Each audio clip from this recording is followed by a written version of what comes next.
Hi, I'm Jane Dollinger with the National Association of Realtors. There are many people in your market who probably earn more than enough to make monthly mortgage payments and be responsible homeowners, but they're having trouble coming up with a down payment. Today we are going to discuss the thousands of programs available across the country that make money available for qualified households to put towards a down payment. These programs are not just for low-income households. In fact, they're often for households that earn a pretty good amount of money, and that opens up opportunities for you as real estate professionals. To walk us through these programs, we're here with Brenda Small, Associate Broker at Keller Williams Capital Properties in Washington, D.C., and Rob Crane, CEO of Downpayment Resource in Atlanta. Brenda, Rob, thank you for joining us today. And we encourage everyone watching to ask questions of our speakers. If you have a question, email it to realtormegwebcasts@gmail.com. All right, let's get started. Let's talk about what is a typical down payment assistance program. Well, thanks, Jane. Coming up with a down payment, of course, we all know is one of the biggest obstacles to home ownership. So the purpose of down payment help is to overcome that barrier for otherwise credit-worthy homeowners or home buyers. And the dollar amount is either a fixed amount, and what we see most commonly across the country is about $10,000, although it can be more, it can be tens of thousands of dollars. Some programs can be layered together to create even more help. And sometimes it's based on a percentage of the loan amount or the sales price, 3, 4, 5% typically. And it's money in the form of a soft second mortgage or a grant. Soft second mortgages need to be repaid. Grants can either be forgivable day one, or they may burn off over a period of years with some requirement to stay in the home a certain number of years, like 5 years. Well, what about some of the common features in these programs? I understand that each program is going to be unique, but there must be some shared features that sort of make all of these programs similar. So yeah, typically they all have household income limits, sales price limits, and we'll get into the myths later around those. What are those household income limits and who are they for, the price of the homes and so forth. And almost all require that the home buyer complete a pre-purchase certification program, usually 6 to 8 hours. It can be done in a class on a weekend, but more and more these days they can be done online. And the other thing, Jane, is that most of these homes are going to require that the home buyer actually live in the property. So they are for owner occupants, not investment properties. I think that's key. The other key features are, one, the buyers must qualify. These programs are not handouts to the buyers. They must qualify. In many cases, they must utilize qualifying lenders. And many of those lenders would be on the listing, or the list, I should say, of that particular homeowner association or organization. And also, many times the properties must also qualify, meaning that they must be in a livable condition. What they don't want is to have buyers moving into properties that are depressed and or need a lot of fix-up, and then start dipping into their monthly mortgage payments to pay for repairs. So, can we talk about the extent that these programs are actually being utilized? I read an article recently about how these programs actually rarely run out of money because they're not being used as often as they could be. Yeah, that's sad, but generally true that there are billions and billions of dollars available across the country, and very few programs, or relatively few programs, come close to being maxed out. The exception is local programs, because they tend to have a fixed amount of funding cycles, and towards somewhere along through that cycle, they could run out of money, but then they're typically refunded. But still, billions of dollars of home sales are enabled by these programs every year. So people are using them, but a lot more people could use them. And you'll hear Rob and I say repeatedly throughout the program that the prospective purchaser should actually consult their lender, and that the program requirements will vary from county to county, state to state, local area to local area. And I think that's important for our viewers to also note. Every area is unique, every program is unique. Exactly. So with that in mind, are more programs and funding, are they accessed in certain states and regions more than others, do we find? Well, I can certainly share for our DC, Maryland, and Virginia region. Rob had mentioned that in many areas these funds are just going unused. In our area, more so, and again, closer into the metropolis, they in fact are being used. More and more realtors and home buyers are finding out about them. And that's key for us because obviously it's a very competitive area as well. So technically, towards the end of a fiscal year, many of our programs actually start to wane off in terms of funding. And then there's kind of a sliding or scheduling, if you will, even of closings, so as not to run out of funds to cover those contracted buyers already in place. Anecdotally, I would say that yes, there are markets or areas where there may be greater awareness of the programs that are available and greater adoption by realtors in some markets, but it's impossible to really quantify. But many buyers are still accessing help through these programs, and if not through their realtor, they may be finding it through, as Brenda said, through lenders that offer the programs. So again, it's happening. People are taking advantage of it. There's just a lot bigger opportunity that could be captured here.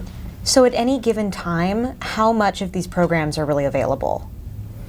Well, good question. We do a quarterly homeownership program index, which is a snapshot of what's in our database and what's active today, and we kind of slice it and dice it a lot of different ways. But to answer your question, we typically see about 87% of all of the programs out there are funded at any given time. So Rob, you actually maintain a database of all of these programs within the United States. Why did you start this database? Did you see a need out there? Yes, and really I was a realtor and a broker for about almost 15 years, and I was a lender for 20 years after that. And so as a real estate professional, I was always frustrated by how difficult it is to keep up with the programs. There's so many different agencies offering so many different programs, and they're all good, they're all helpful for people, but it's really hard to keep up with where they are, what's available, what are the rules, how do you match them, a very manual process to match a potential home buyer with a program and the property they want to buy. So I just kept thinking, there has to be a better way, and somebody needs to organize this, but not me. It wasn't my intention at all. So be careful what you wish for. Anyway, so that's how we started. But in terms of the need, the market situation today is there are over 30 million millennials and other non-homeowners that are mortgage ready today. There's research that validates that. But they don't know it. Millions of them don't know they're mortgage ready, so they've sidelined themselves. They're not looking. And so part of the challenge is how do you get, and we'll talk about this, but how do you get to them? How do you get the message to them? And in fact, according to NAR's research recently, 87% of these non-homeowners believe they still need at least a 10% down payment, which we all know is not necessary. But their mindset is, I'm tired of renting, and we know in many markets home ownership could be less expensive than renting. I'm saving for a home, but I doubt I'll be qualified, and I don't think I have enough money. Especially in a lot of these markets, with rent being as high as it is, it's very difficult to put away the amount of money that you think you're going to need for a down payment. That's so true.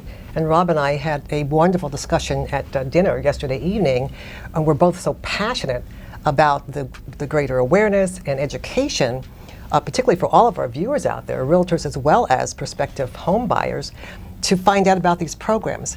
Because as Rob said, and as you started out the introduction, there are so many people out there that make really decent money who think that they can't afford to buy. And on the other side, there are people who don't make quite as much who don't think that they can afford to buy, when in fact both groups, and those even in between, can afford to buy and become homeowners. Well, just a reminder, anyone out there who has a question, please shoot us an email at realtormegwebcast@gmail.com. So, Rob, can you kind of walk us through the details of your database, the details that are included in it, how often it's updated? Sure. Our database averages somewhere between 24 and 2,500 programs across the United States. Those are local, state, and national programs. So in their programs, we're mainly talking about down payment assistance. So typically about 70% of that database is some type of down payment assistance or grant closing cost help.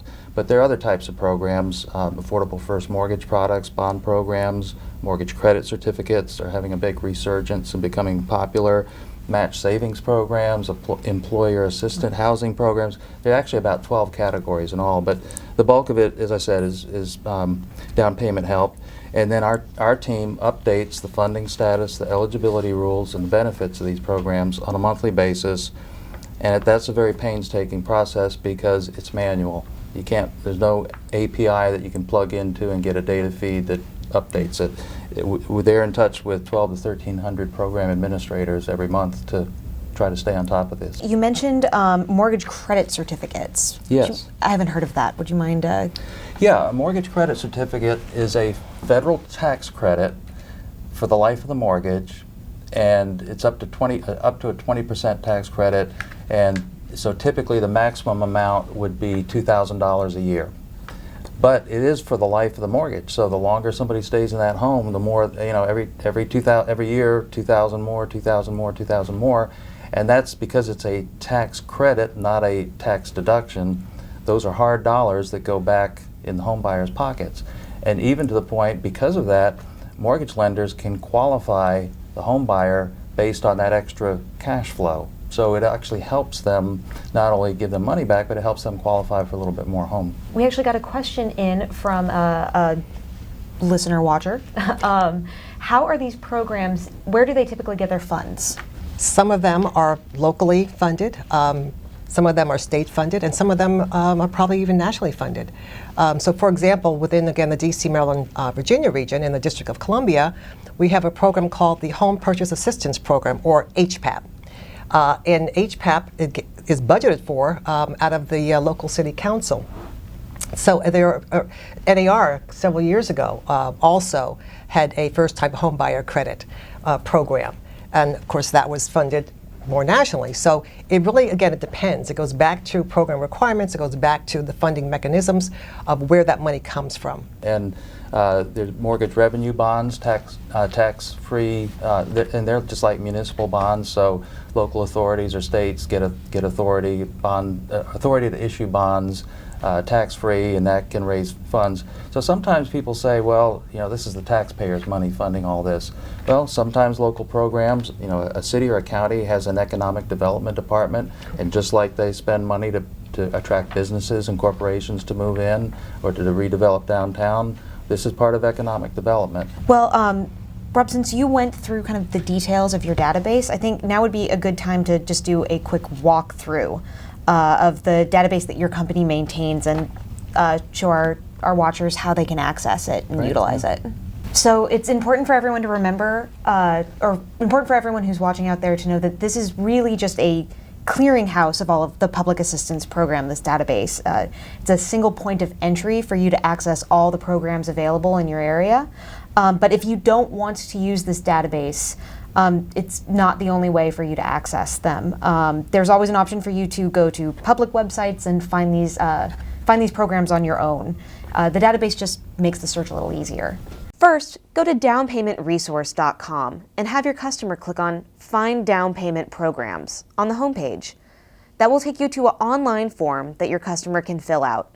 For my example, I'm doing a search for assistance available in Reno, Nevada. Your customer will be asked to enter their household income, household size, and the maximum price they want to spend, among a few other things. To submit the form, they'll be asked to provide their name and email address. In part, this is so they can get a copy of their search results sent directly to their email. Once the form is submitted, results will show all the programs available to them in their area, based on the amount of money they make, the price of the home they're looking for, and so on and so forth. In this example, the customers listed their income as $75,000 for a household of 3, and 7 results come up, including a program called Home is Possible, which considers applications from households with income up to $98,500. It's a program of the Nevada Housing Division, a state governmental agency, and it administers 3 programs that might be a good fit for your customer.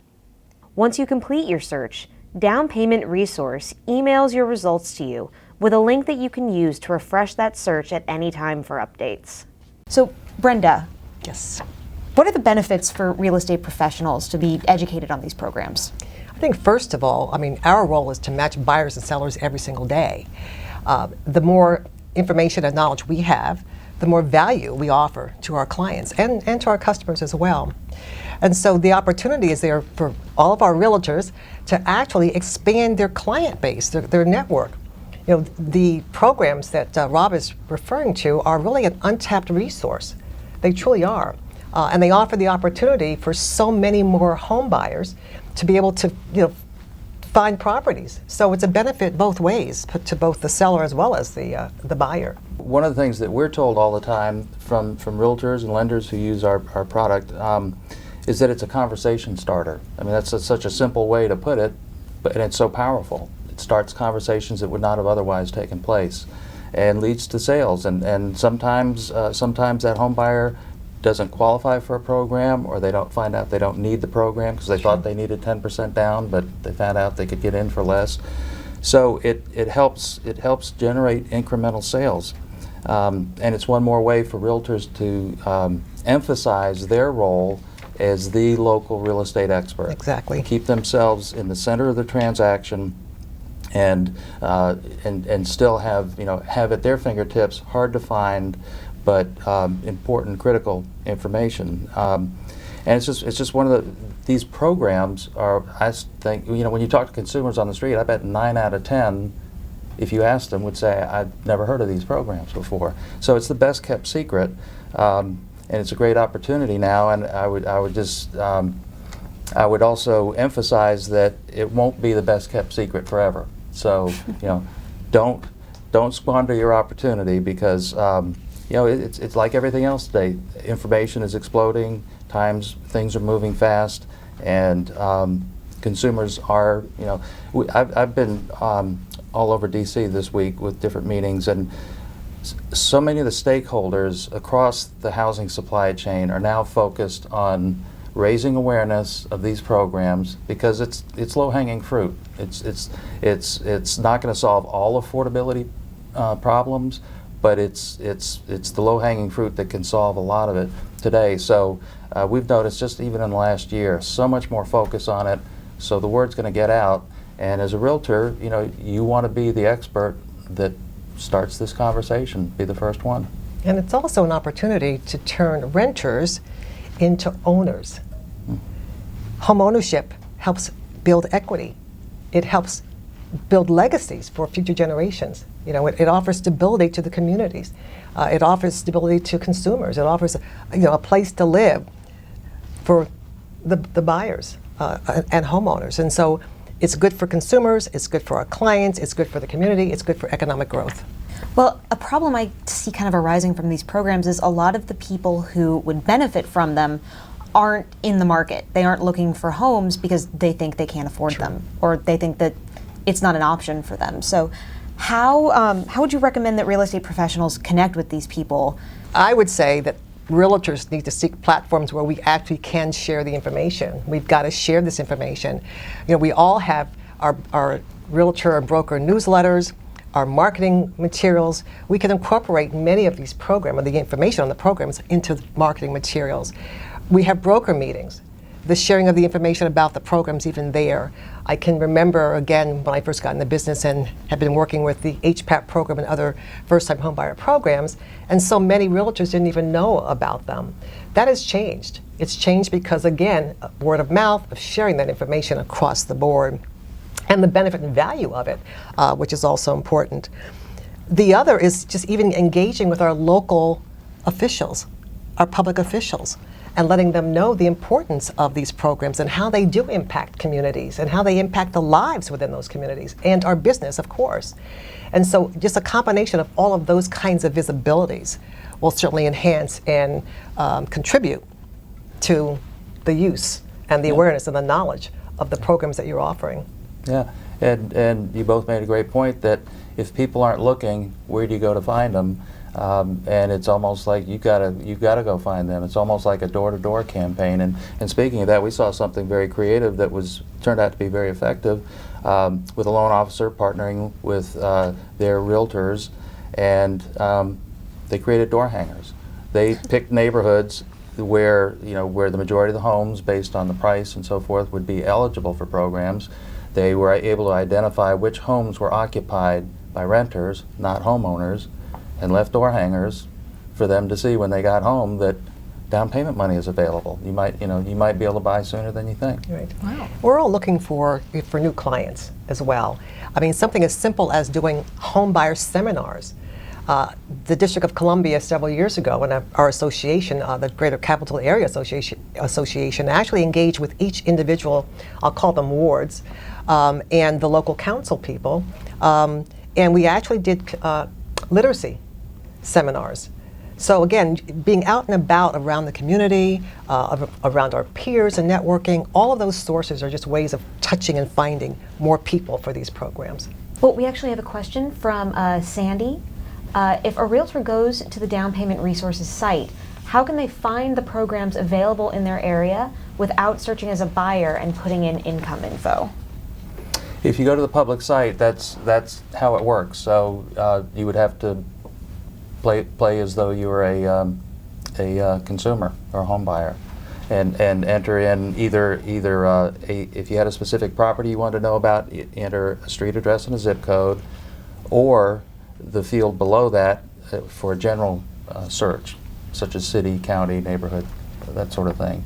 And then once you put a notion of location in there, whether it's an address or a municipality, you don't even really have to put in all the other information that a normal consumer would be, because once the system knows a location and a price or maximum price, then it'll show you everything that's available. We actually have another question that I think would probably be best addressed by Brenda, our rock star. Give me too much Resident credit. rock star. Resident rock star. If we don't have a program in our area, can realtors get one started? Would they go to city council? Well, that's a place to start. You got some connections there. I would probably suggest going to your local housing finance agency. I'm sure that every area has something similar to that. Again, or the Housing and Community Development office or department. There's a housing component within your city, within your town, within your state that you could certainly approach with that. I was actually, again, searching in preparation for this session and found out, for example, that Frederick County, Maryland has a home buyer for some home buyer program. I didn't even know that. They're not even that far away from us. And undoubtedly, there are many other cities and communities that also offer the same thing. So thank you for that question. And you're going to be the leader now of getting that campaign started. Rob and I yesterday evening again actually talked about the need for kind of a surge, a campaign between realtors and lenders and certainly potential home buyers, local officials, of having a solid, consistent message about home ownership and the need for that, and how these programs can facilitate that. So again, you're tapped now to be the lead on finding out where in your local area there's a housing organization, and maybe Rob and I will even kind of offer up ourselves to help you out. We'll provide some information. I won't quite say volunteer, but no, but that is such a great point. And going back to my days as a realtor, and I remember being involved in RPAC, and somebody was making a speech on RPAC and said, realtors are activists, and you are. Realtors are activists. They get things done. And I also want to mention, and I wish it was fresher on my mind that I could talk in detail about it, but I know there have been some realtor associations who have created down payment programs of their own through the nonprofit foundation. So that's another example of realtors being activists and creating a program themselves. That's true. And there are many, many lenders who are offering, again, their own version of down payment assistance programs. Right. And so I would say if you have a lender or two that you frequent or utilize quite a bit, to tap into those sources. They got the money too, so they're out there. Like I said, like we've been saying, everybody is really getting focused on this, and it's coming from all directions, and that's a great thing. It's going to provide some lift and help a lot of qualified households. Well, so would you be able to share kind of an experience working with a buyer who used one of these programs, if they any difficulties they faced or anything that's sort of unique about going through this specific process? Well, you mentioned the right word, process. It is a process. I've worked with hundreds of first-time home buyers, literally hundreds, and helped them, again, get over the hump and get into homes, utilizing first-time home buyer programs. We'll get into myths probably in a minute, but I would say that typically the biggest challenge usually is property condition. Finding suitable properties that you can work with the programs, because again, the whole point is to help somebody find a suitable home in a desirable neighborhood where they're going to feel comfortable coming home every day for the next 10, 20, even 30 years. Challenges, again, property condition, typically through home inspection. The other is, yes, it can be bureaucratic. It can be very paper intensive because you're looking at many times government-funded programs. And when people are giving up money, they want to make sure there's not as much risk involved. I think a big plus for these programs is that, one, there's an education component. As I mentioned, it's not free money, and the buyers have to have some skin into the game, whether that be a certain percentage to be in the program or something. In particular, I would just suggest that that is a second or third challenge. The other is, can it sometimes be a little bit costly for a seller? Yeah, sometimes. And sometimes there can also be some delays in getting to closing. But typically 30, 45, 60 days on average is what we'll see from contract to close. And that's pretty normal. Yeah. Pretty normal. Yeah, we did some research as we began licensing our product to multiple listing services, and we took some different markets and kind of reverse engineered. We went to the housing finance agency and said, can you tell us, all of the transactions you facilitated with down payment assistance over the last year, 2 years? Then we backtracked, so we had those addresses. We backtracked, and the MLS shared with us sold data, so we could match up which properties went through the MLS that were ultimately funded with down payment assistance. And then we looked at the data. We looked at how many times did an agent or a consumer click to learn about a program for that property that ultimately sold that way. But to your point, one of the things, the sort of the side things that came out of that was that at least in those markets, homes that sold with some type of down payment assistance, actually the days on the market were fewer than the average of all of the sales in the MLS for those time periods. So it doesn't always necessarily add time to it. And the other thing I can't emphasize enough, and again, having been a realtor and then a lender, going back to the point about a conversation starter, the power of this is that it's a conversation. But as a realtor, are you comfortable starting that conversation? And the point is, don't be afraid to start the conversation. Make sure you have a relationship with lenders who offer these programs, who you're confident in, that offer the programs, that do a good job, because they're the ones that are going to answer the hard questions. All you have to do, you're the quarterback, you're the center of the transaction. You just have to surface the opportunities, say here's something for somebody, get your lender partner involved, and it's going to go a lot more smoother for everybody, and everybody's going to win. I want to share Doris' story. 2001, Doris M. Was a first-time home buyer. She was actually going through the Home Purchase Assistance Program, or HPAP as we call it here in the District of Columbia. And they offered a course on kind of how to work with a realtor, how to find a home, and I used to actually teach those classes for them. Doris called me after that class and said, Ms. Small, I'd like you to work with me. I need a realtor. Of course, I usually can't say no to buyers, especially first-time home buyers. And we started working together.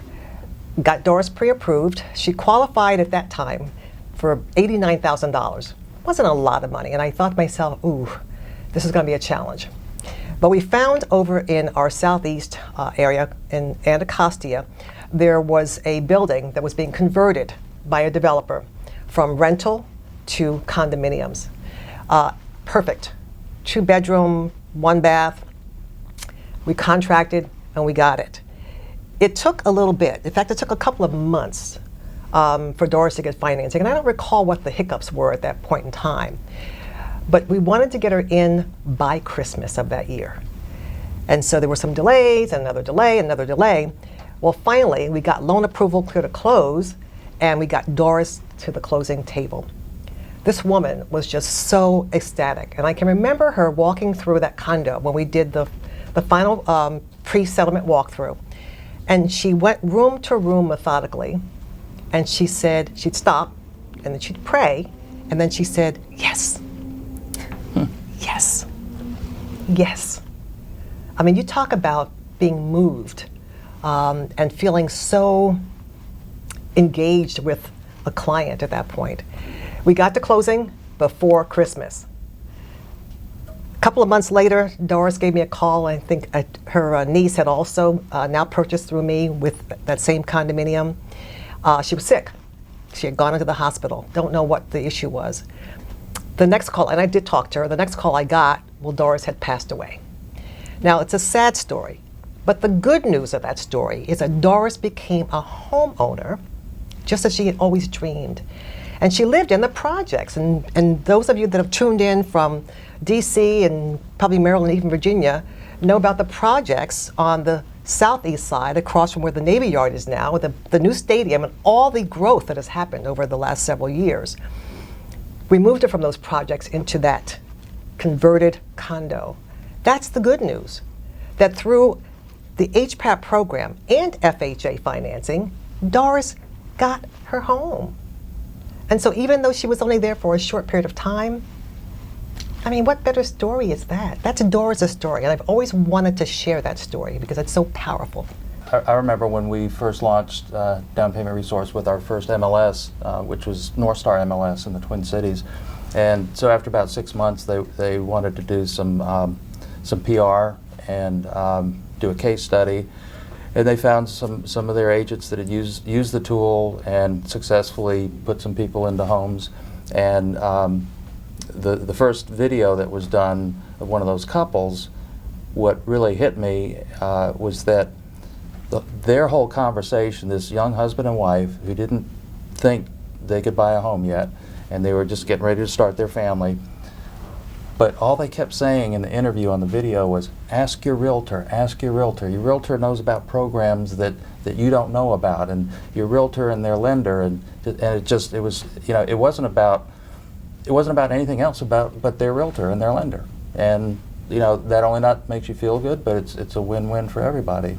Just a reminder to everyone, if you have a question, please shoot us an email at realtormegwebcast@gmail.com. And speaking of, we actually have one come in. This person would like to know, aren't these programs intended for low-income households? I'm so glad that question was asked. Let's get into myths. We keep kind of mentioning referring this conversation about myths and misperceptions, and that's certainly, if not number one, it's at the top of the list. The short answer is no. It's but it's understandable that, you know, a lot of times people you talk about these programs and you envision very low cost housing, maybe a distressed neighborhood with lots of foreclosures. Certainly there are programs for those situations, but we did a couple of years ago we did some research in conjunction with Realty Track, which is now called Adam. They have, you know, real estate or residential parcel data of every parcel in the country. And we found that on average, 87% of residential properties in the U.S., and this wasn't just homes for sale, this was all residential properties, 87% were eligible for one or more of these programs. Now, the buyer still has to be eligible, but 87%, and that's consistent with what we see with our MLS customers, because we can look in every MLS and say what percentage of their active listings are flagged with one or more of these programs. So it wasn't a huge surprise, but a lot of people who don't know that are surprised. So it's a big part of the real estate market that this can positively impact, and that's why we keep saying, you know, it's underutilized. There's a big opportunity. There's so much more we could do with this. So a lot of people out there probably think that they make too much money to qualify for one of these programs, Exactly. but that just isn't the case most of the time. It sounds like 87% of the time. Yeah, and that's true too. The other thing is not just the value of the property or what homes are these for, but what households are these for.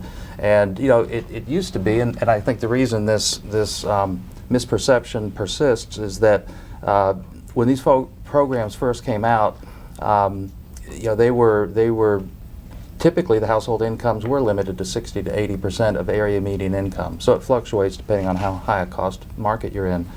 But today, that's not the case. Today, 100% of area median income, 120, 140, 200%. It depends on the program. But the point is, in some markets, there could be households, a family of 3, for example, where that household income could be close to 6 figures or more than 6 figures. Very true. So it's not for the wealthiest of the nation. It's not to help buy second homes, but there are a lot of people that can benefit from it. And why not check and see? You have nothing to lose. It doesn't cost you anything to find out. Exactly, and that's the bottom line. That if you have any desire to become a homeowner, consult a lender. Get qualified or pre-qualified, or at least see. You have nothing to lose. Yeah. Well, especially in areas like Washington, D.C., where a lot of the rent, you can be paying $2,100 a month for your apartment. You are probably going to be able to afford a mortgage. Absolutely. But if $2,100 a month probably makes it a little bit difficult to save up a down payment. Yeah. And now you have access to these programs. And I think an important point to make too is, the purpose of this is not to shoehorn people into homes that they're not and that they're not going to be successful homeowners. Correct. That's not the point. You have to have the pre-purchase education. You have to have decent credit scores. You have to be able to qualify for a mortgage, because underlying all these down payment assistance programs is some type of first mortgage, whether it's FHA, VA, or conventional. So it's for credit-worthy people that are ready to be successful homeowners. Right. The buyers must qualify, as I mentioned earlier. So that sort of segues into a lot of the myths that we've been talking about. Other than the fact that these are definitely not only for low-income households, what are some of the other myths that are really popularly associated with these programs?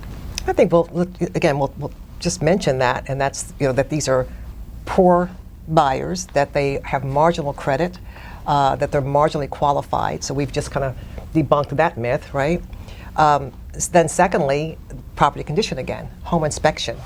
Many times sellers believe that they're going to have to put out lots of money to make excessive repairs, and so that cost factor can turn people off.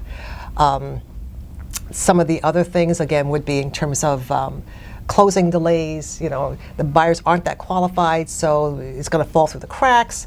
Again, probably, I don't want to make a guess and be incorrect, but I would say the larger percentage of people do get to closing and successfully are in their homes. They don't default because of that education component, which is very important. So they probably go through even more screening in many cases than your kind of average buyer who's not using a program. Another myth we see is, kind of goes back to skin in the game, and you see financial, personal finance writers blogging about, if you can't put 20% down, you shouldn't buy a home. You need to have 20% down, or you need to have 10% down, and that's just not necessarily true. There's no one size fits all. There's no magic number. It depends on every individual, what they're ready to handle. But if you let's say you saved up, you scrimped and saved, and whether it was 3%, 5%, 10%, if you put all of the money you saved, or almost all the money you saved, to close on the home, what do you have left over for a rainy day, for unexpected repairs and things like that? So really, even if you do have some of your own savings, if you're eligible for a program, you're better off having some savings, having some cushion in the bank. The lender's better off. Everybody's better off. So that's a big fallacy. Is you need 20% down. Right, and I think the other couple of things is the purpose of the programs is one to help reduce out-of-pocket expenses for the buyer, and certainly that's important. But as we've just talked about, it's not free money. It's either a grant that may be deferred payments, which means you're still having to pay something. I mean, for example, again, in our local program, there was the initial first trust. You've got the soft second, as you mentioned, and then even varying components within that loan, where if it was the very low income, their payments were deferred, and they would kick in after 5 years. So some of the programs actually have time limits in terms of you must live in the home for at least 5 years before you do this, that, or the other. And I think that's just important to mention as well. So, Brenda, what are some of the ways that real estate professionals can help correct these views? I mentioned sharing the good news, and that is the success stories, and there's lots of them. To include having the borrowers turned homeowners share their good news with other people that they know who are actually in a position, or maybe in a position, to actually become a homeowner. Testimonials. I mean, asking literally for testimonials. And as a realtor, we should be doing this anyway, putting them on our websites, our marketing materials to, again, promote those buyers, those success stories, and the programs that they use to help them get there. So I would certainly, suggest that. Local lenders, again, the collaboration between realtors and lenders is just key. There's a lender that I work with who literally, when she issues the buyer qualification letter to accompany the contract, she also issues a letter to the sellers, basically saying, hi, it's me and my company, and here's what we have to offer you. And here's what we do for your buyer or the prospective buyer to assure that they're going to make it to closing. So, there's an assurance there that this lender is behind that person all the way, and they're going to really, pull some things out of the hat and go the yard to get them there. Right. That's important. So now that we've corrected a lot of the myths about this, there have to be some downsides to using these programs. Do they put buyers at a competitive disadvantage? Are there sort of onerous rules associated with them? What are the things that buyers need to sort of weigh against the positives when they're considering taking? Well, the first thing I would say is whatever the downsides are, the upsides outweigh it. And again, what have you lost if you try? But realistically, it depends on market conditions for one thing. So if you're in a market and every time a home comes on the market, and maybe if it's kind of in the entry level, first time home buyer price range, and if they're instantly 10 offers, 20 offers, and most of them are all cash, that's you're probably going to be at a disadvantage. You can't change market conditions, but market conditions change, so it's not always that way. So you accept whatever the reality is, and your realtor and your lender will should be in a position to tell you and encourage you and say, all right, you're going to have to be patient because this is a tough market right now. But if you stay at home, you're not going to get a home anyway. So you're going to try, or you're going to stay at home. Right. And yes, the answer is yes. There are competitive challenges, particularly in our region. As you know, it's very, very competitive. At the same time, there's still housing in other parts of the city that are indeed affordable, that are indeed right for first-time home buyer ownership. So, again, you've got to be out there. You got to be out there, scouting and looking. The other is too that the buyers have got to be realistic about what their affordability range is and where they can get a property within that range. I mean, we talk about champagne taste and beer money, or whatever that saying is. So again, realistically identifying their needs and their wants, some desired locations. I've put so many buyers into homes in areas they weren't even familiar with, and they were DC natives, but they hadn't been over to Deanwood or Petworth or whatever the community was. And so again, it's just having a very knowledgeable, experienced realtor can open up so many opportunities, so many other doors. Well, how do these programs work in combination with conventional loans as opposed to federally insured loans like FHA and VA? Yeah, that's a great question. Traditionally or historically, I would say most down payment programs were layered on top of an FHA loan because of credit guidelines and what was allowed in the way of layering and CLTVs and those kind of rules. But the conventional loans have come a long way. Fannie Mae and Freddie Mac both have they're working hard to expand mortgage credit availability, and so there are more and more conventional opportunities. And I'm not here to sell one over the other, but there are more opportunities. And in some cases, there are some conventional 30-year fixed rate programs, first mortgage programs through the housing finance agencies that may even not have waived mortgage insurance, for example. So again, it's something where you just first of all, know that these programs are out there. Second of all, work with lenders who do them, and then you'll get help sorting through all the choices. There are a lot of choices. So are buyers restricted to certain types of mortgages if they want to take advantage of these programs? Do they have to be FHA, or can they have adjustable rate, or does it need to be fixed rate?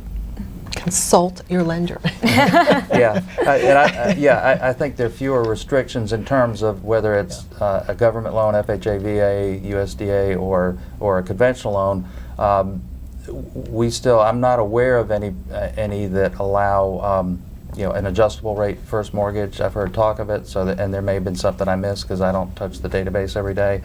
But typically you're required to be getting a 30-year fixed rate loan because it's safest. Yeah. Your payments aren't going to change on you. Right. Well, what about will using one of these programs affect a buyer's ability to refinance their mortgage down the line?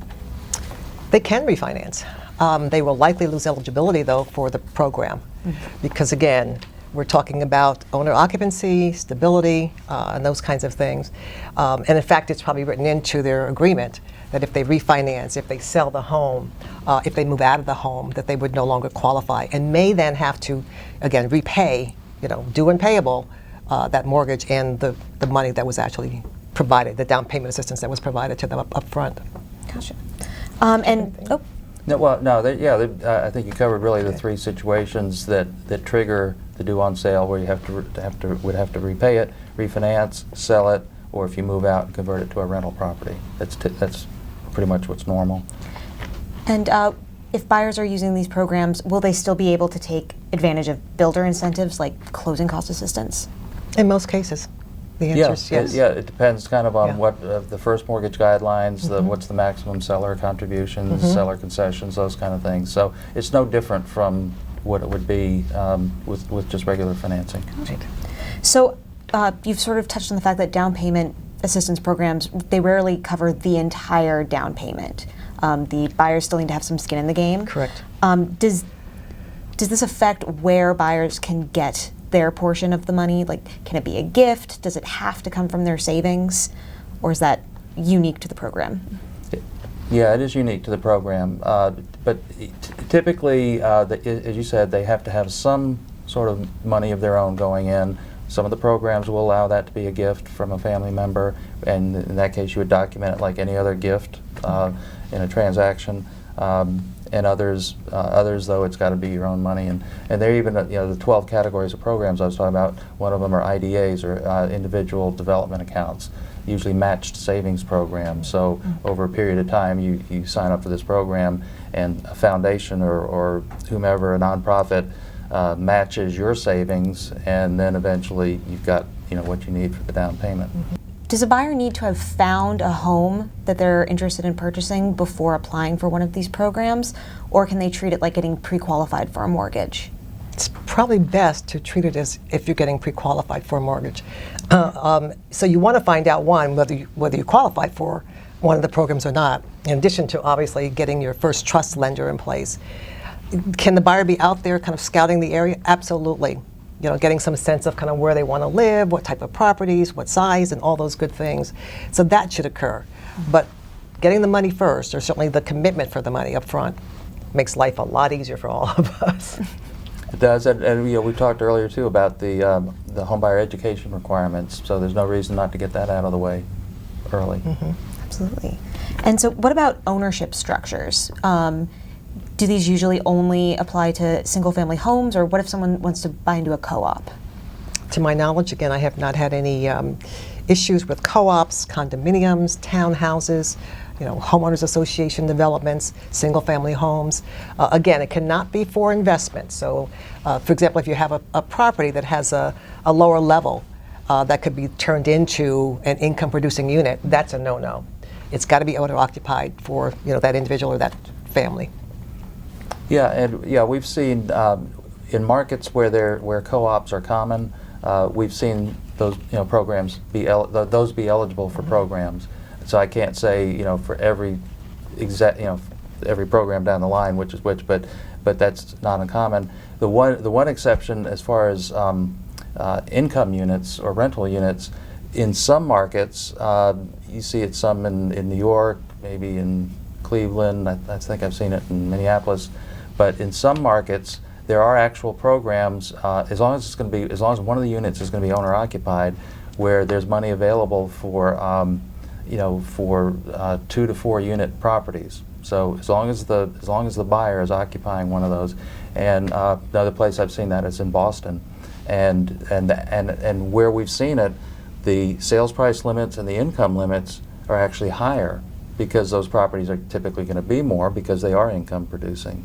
So again, all real estate is local. And so what about the definition of first-time buyer? Is that the same across the board, or does that change again depending on the program?